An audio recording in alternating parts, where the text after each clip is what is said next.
کی ملاقات ڈاکٹر محمود ناصر ملک سے کروانے جا رہے ہیں جو علامہ اقبال میڈیکل کالج میں ایسوسیٹ پروفیسر آف میڈیسن اور امراض معدہ اور جگر ہیں۔ آج ہم ان سے ہیپیٹائٹس کے متعلق معلومات حاصل کریں گے۔ ڈاکٹر صاحب ہمارے ناظرین کو بتائیں گے کہ ہیپیٹائٹس کیا ہے؟ ہیپاٹائٹس ناظرین دراصل جگر کی سوزش کا نام، اور جگر چونکہ بہت سارے خلیوں یا سیل پہ مشتمل ہے، بنیادی طور پر یہ ایک خلیے یا سیل کی سوزش کا ہی نام ہے۔ جس طرح ہم لوگ بیمار ہو جاتے ہیں اور اپنے افعال اور کام صحیح طرح سے انجام نہیں دے سکتے، جب یہ خلیہ یا سیل سوزش زدہ ہو جاتا ہے تو اسی کو ہیپاٹائٹس کہتے ہیں۔ ڈاکٹر صاحب کالا یرقان کے بارے میں عوام میں بڑی تشویش پائی جاتی ہے، آپ ہمیں بتائیں گے کہ کالا یرقان کیا ہے؟ اب یہ عوام الناس میں کالا یرقان مشہور ہو گیا، لیکن یرقان چونکہ پیلاہٹ کا نام ہے اس لیے اس کو کالا کہنا انتہائی نامناسب ہے۔ لیکن کالا یرقان کہنے کی بھی کچھ وجوہات ہیں کہ جب ہیپاٹائٹس بی اور سی کرونک ہو جاتے ہیں، لمبے عرصے پہ مشتمل ہو جاتے ہیں، تو پھر جسم کی رنگت کالی ہونی شروع ہو جاتی ہے، اور اس کالی رنگت کی وجہ سے عوام الناس اس کو کالا یرقان کہتے ہیں، اور یہ ہیپاٹائٹس بی اور سی دونوں میں ممکن ہے۔ ڈاکٹر صاحب ہیپیٹائٹس اور کالا یرقان میں کیا فرق ہے؟ ہیپاٹائٹس بنیادی طور پہ جگر کی سوزش کا نام ہے۔ یہ ایک ٹیکنیکل ٹرم ہے کہ جب جگر کے خلیے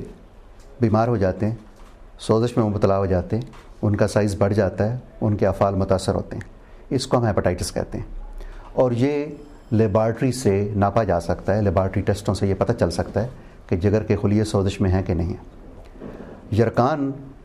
دوسرے حوالے سے ہم اس چیز کو کہتے ہیں جب آنکھیں پیلے ہو جاتی ہیں، تو آنکھوں کی پیلاہٹ یرقان کہلاتی ہے،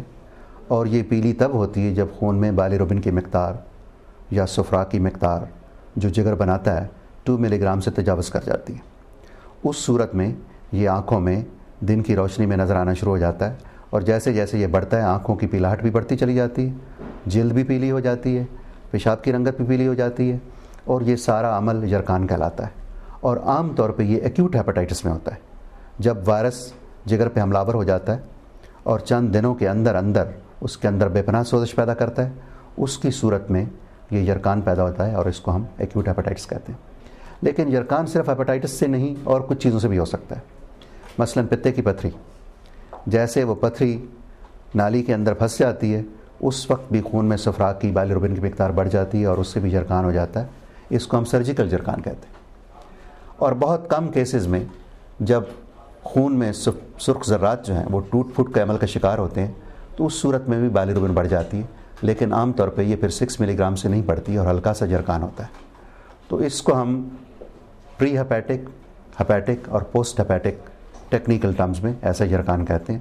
تو یہ یرقان ضروری نہیں کہ صرف جگر کی سوزش میں ہی ہو، کچھ اور عوامل بھی ہو جاتا ہے جس کے لیے مختلف ٹیسٹوں کی ہمیں ضرورت پڑ سکتی ہے۔ ڈاکٹر صاحب آپ ہمارے ناظرین کو بتائیں گے کہ ہیپیٹائٹس کی کتنی اقسام ہیں؟ ابھی تک ABCDEFG تک وائرسز دریافت ہو چکے ہیں جو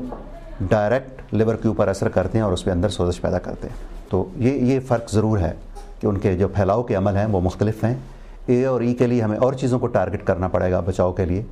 جیسے پانی ہے اس کو ابال کے پینا اور اس طرح کی چیزیں۔ ہر جانڈس جو ہے B اور C وہ پانی سے نہیں ہوتا ہے۔ ڈاکٹر صاحب ہیپیٹائٹس کیسے پھیلتا ہے؟ ہیپاٹائٹس کی قسموں پہ منحصر ہے، جیسے ہم نے پہلے بات کی۔ A اور E تو لازمی طور پر فیکو اورل روٹ سے، فضلے کا اخراج، اس کے ساتھ وائرس کا اخراج، جیسے پانی کی ٹونٹی ہے اس کے اوپر مریض ہاتھ دھوتا ہے تو اس کے اوپر بھی وہ وائرسز لگ جاتے ہیں اور دوسرے آدمی کے ہاتھ پہ لگ کے اس کے منہ کے راستے وہ متاثر ہو سکتا ہے۔ اسی طرح جہاں سیوریج اور پانی آپس میں ملے ہوئے ہیں وہاں یہ وائرسز پینے کے پانی میں آ جاتے ہیں اور وہاں سے A اور E۔ اسی طرح ریڑیاں جہاں پہ وہ برتن دھوئے جاتے ہیں، اور ایون گنے کا رس جو نکالنے والی مشینیں ہیں ان کے اندر اگر وائرس چلا جاتا ہے تو بہت سارے لوگوں کو متاثر کر لیتا ہے۔ تو یہ ایپیڈیمک کی صورت میں بھی ہو سکتے ہیں، اگر پانی کی ٹینکی میں وائرس چلا گیا تو بہت سارے لوگوں کو یہ متاثر کرے گا، یا ایک گھر میں اگر ایک فریق کو A اور E ہو گیا تو باقی کو ہونے کا چانس بہت زیادہ ہو جاتا ہے۔ تو یہ وہ عوامل ہیں جو قریبی قرابت داری کی وجہ سے، اس لیے نہیں کہ ڈائریکٹ خون منتقل ہوتا ہے بلکہ وائرس منتقل ہونا شروع ہو جاتا ہے۔ B اور C یہ بہت اہم بات ہے سمجھنے کی کہ یہ اسی طریقے سے پھیلتے ہیں جیسے ایڈس پھیلتی ہے،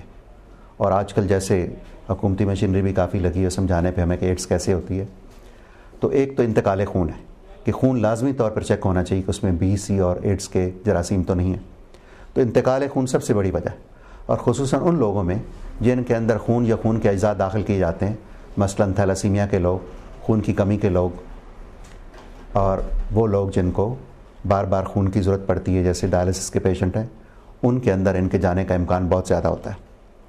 پھر وہ لوگ ہیں جو نشہ باز ہیں، وریدی نشہ باز جن کو ہم کہتے ہیں، کہ وہ ٹیکے لگاتے ہیں اور ایک ہی سرنج کو شیئر کرتے ہیں۔ اگر ایک کو ہو گیا تو جہاں جہاں وہ ایک ایک سرنج دوسرے کو لگاتے چلے جائیں گے، وہ گندی سرنجیں بھی استعمال کرتے ہیں، اس کے ذریعے بی اور سی اور ایڈس یہ سارے وائرسز پھیل سکتے ہیں۔ تیسرا جسمانی قرابت داری ہے، جس کے ذریعے اگر ایک مریض کو ہے تو دوسرے کے اندر، میاں بیوی کے اندر بھی اس کی منتقلی کا چانس اسی وجہ سے ہوتا ہے۔ پھر گندے اوزار، حجام کے اوزار، بالفرض ایک مریض بیٹھا جو ہیپاٹائٹس سی یا بی کا مریض ہے، اس کے اوپر وہی اس طرح استعمال ہوا جو اگلے پہ ہونا ہے جا کے، کینچی، کوئی کٹ لگ گیا، خون لگ گیا، تو کینچی پہ خون لگنے سے پھر جب یہ خون دوسرے مریض میں منتقل ہوتا ہے تو اس میں ہیپاٹائٹس سی ہونے کا یا بی ہونے کا چانس ہو جاتا ہے۔ ایسا کیوں ممکن ہے کہ یہ جو وائرسز ہیں یہ بہت ہی کم مقدار میں خون میں چلے جائیں تو یہ سوزش جگر پیدا کر سکتے ہیں، لیکن ان میں ایک اور بھی فرق ہے، پھیلاؤ کی جو صورت ہے اس میں یہ ہے کہ اے اور ای عام طور پہ مختصر مدتی ہیپاٹائٹس ہے، ہم ان کو کہتے ہیں ایکیوٹ وائرل ہیپاٹائٹس، کہ وہ چند عرصے کے لیے رہتے ہیں، مہینہ ڈیڑھ مہینہ، اس کے بعد جسم سے بالکل فارغ ہو جاتے ہیں اور نکل جاتے ہیں۔ لیکن بی اور سی ایسے وائرسز ہیں جو بعض اوقات بی کی صورت میں 80% لوگ بی کو کلیئر کر لیتے ہیں اور 20% لوگ جو ہیں کرونک یا طویل مدتی ہیپاٹائٹس میں مبتلا ہو جاتے ہیں، اور سی کے کیس میں صرف 15% لوگ اس کو وائرس کو کلیئر کر پاتے ہیں اور 85% لوگ ایسے ہوتے ہیں جن کے اندر یہ وائرس رہ جاتا ہے۔ اس لحاظ سے سی خطرناک وائرس ہے کہ جب جسم میں ایک دفعہ داخل ہو جاتا ہے تو صرف 15% لوگ اس کو کلیئر کر پاتے ہیں 6 ماہ کے اندر۔ 6 مہینے کے بعد جو سوزش جگر رہتی ہے اس کو ہم طویل مدتی ہیپاٹائٹس یا کرونک ہیپاٹائٹس کہتے ہیں۔ تو بی اور سی کرونک ہیپاٹائٹس بناتے ہیں اور سال ہا سال تک جگر کے اندر دیمک کی طرح سوزش پیدا کرتے رہتے ہیں، اور آہستہ آہستہ جگر سکڑاؤ کے عمل کا شکار ہو جاتا ہے اور اس کی مختلف پیچیدگیاں پیدا ہو جاتی ہیں۔ اسی طرح یہ کان چھدوانا، جسم گندوانا، بلڈ ایسی شوق سے لگوا لینا، ایسی سرنجز استعمال کرنا جو پہلے سے بائل شدہ نہیں ہیں۔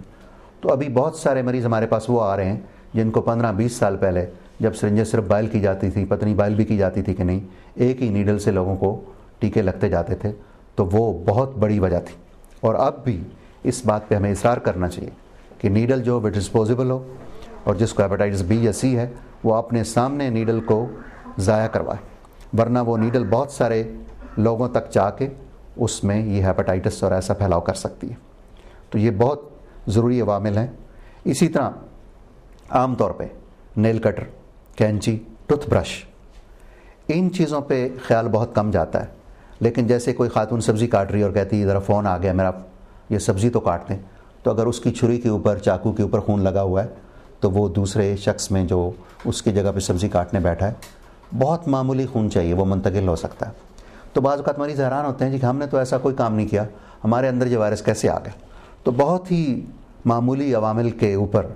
یہ جا سکتا ہے۔ بچوں کو بڑا شوق ہوتا ہے کہ وہ برش استعمال کرنا پڑے گا، تو اگر کسی ان کے مریض کو ہیپاٹائٹس سی ہے تو ٹوتھ برش سے لازمی طور پہ اتنا خون نکلتا ہے کہ یہ وائرس آپس میں منتقل ہو جاتا ہے۔ لیکن دوسری طرف جیسے ایڈز میں ہے، ہاتھ میں لانے سے، ساتھ بیٹھ کے کھانے سے، ان کے بستر پہ بیٹھنے سے یہ وائرسز منتقل نہیں ہوتے، اس کے لیے بہت قریبی قرابت داری ضروری ہے۔ لیکن یہ بھی ممکن ہے